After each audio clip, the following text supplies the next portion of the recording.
Hizb ut তাওহীদের ইমামের কথাগুলো আপনারা মন দিয়ে শুনুন। রাসূলুল্লাহ তো মুফতি বানান নাই, রাসূলুল্লাহ তো আল্লামা বানান নাই, রাসূল বানাইছেন যোদ্ধা।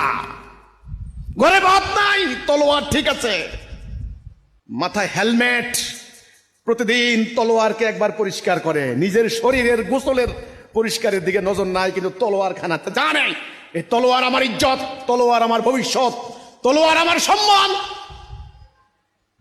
তোমাদের উপর আল্লাহর গজব পড়ছে, তোমরা সব ধরছো, তলোয়ার ফালাইছ। আর সেই দিনের তলোয়ার আজকের অ্যাটম বোম, আজকের মিসাইল, সেদিনের বললাম আজকে ট্যাঙ্ক, আজকে জঙ্গি বিমান। যদি তোমরা তলোয়ার বললাম ডাল ত্যাগ না করতা, তাহলে দুনিয়ার সুপার পাওয়ার হইতে এখন তোমরা।